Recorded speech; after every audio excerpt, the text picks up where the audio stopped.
Hey everyone! Welcome back to Insane Job Jams. My name's Claire, and I've been a model for nearly a decade now. When people picture modeling, they think it's all flashing cameras, champagne parties, and flawless perfection. And yes, sometimes it is. But what most people don't see are the sleepless nights, the exhausting rehearsals, the brutal competition, and the constant fear of being replaced by someone younger, taller, or skinnier. And then there are the moments that you just don't plan for.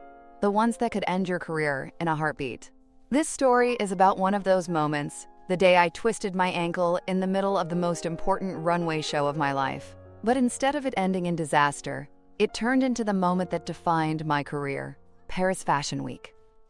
If you're in fashion, it's like the Super Bowl, the Oscars, and the Olympics, all rolled into one. For years, I had dreamed of walking there. Landing this show was everything. The designer? A legend, the kind who had launched supermodels, careers with a single show. I knew if I nailed this, doors would open that had been locked shut for years. Backstage, though, it was chaos. Imagine dozens of models squeezed together, makeup artists shouting, hair dryers buzzing, assistants running around with pins in their mouths. You don't breathe, you just wait for your turn, rehearsing your walk over and over in your head. That night, I remember holding my breath as I slipped into the gown. It was stunning, gold silk, flowing like liquid, catching the light in every direction. But it was heavy, and the heels they gave me? 5 inches high, razor thin, and not exactly stable. Still, I told myself, you've got this. You've worked too hard to fail now. The music hit, and suddenly it was my turn. The curtain parted, the lights blinded me, and I stepped onto the runway. At first, everything was perfect. My walk was smooth, my chin lifted, my eyes locked straight ahead. I felt invincible. But halfway down the runway, disaster. My heel caught on a ripple of fabric, and in one split second, my ankle twisted. Pain shot through me like fire. My knees buckled. The audience gasped. Hundreds of people, editors, photographers, celebrities, all watching me stumble in real time. I could hear cameras clicking faster, capturing the exact second my dream crumbled. In that instant, I thought, this is it. My career is over. I'm going to be a viral meme by tomorrow morning. 1,000 thoughts raced through my mind in those 2 seconds. Do I limp off stage? Do I pretend it didn't happen? Do I just collapse and cry?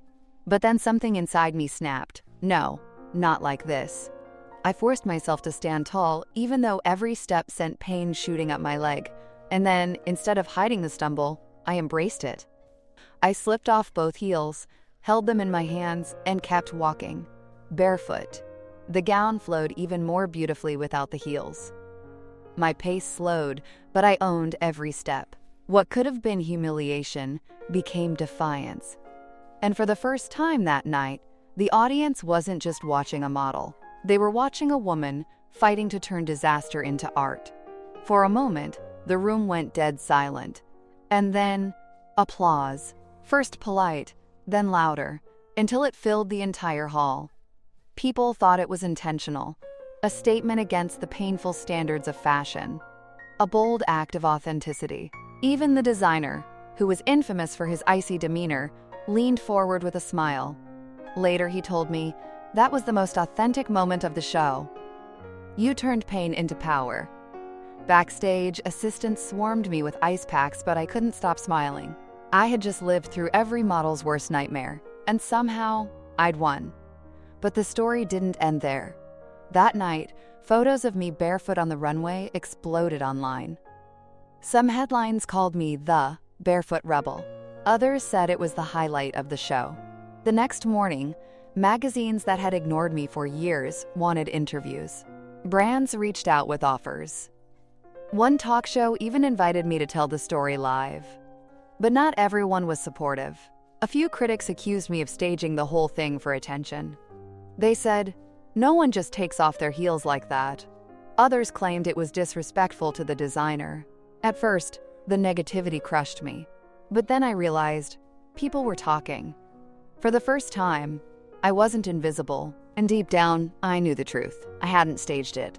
I had simply refused to quit. What most people don't realize is how brutal this job can be. The pressure to look perfect, the toll it takes on your body, the fear that one mistake could end it all. I'd seen girls faint backstage from exhaustion. I'd watched others quit after one bad show. And I'd spent years terrified of being forgotten. But that night on the runway taught me something. Perfection isn't what people admire most. It's vulnerability. It's resilience. It's showing up, flaws and all, and refusing to let failure define you. Looking back now, twisting my ankle was the best thing that ever happened to me. It forced me to stop chasing perfection and start embracing authenticity. I didn't win that night because I was flawless. I won because I was real. And if you take anything from my story, let it be this. When life trips you up, don't hide it. Don't let it crush you. Kick off your heels if you have to, but keep walking. Because sometimes, the stumble is what makes people remember you forever. Thanks for listening to my story here on Insane Job Jams. If you enjoyed it, hit like, subscribe, and share it with someone who needs a reminder that mistakes can turn into miracles. And remember, your biggest failures might just be the beginning of your greatest triumphs.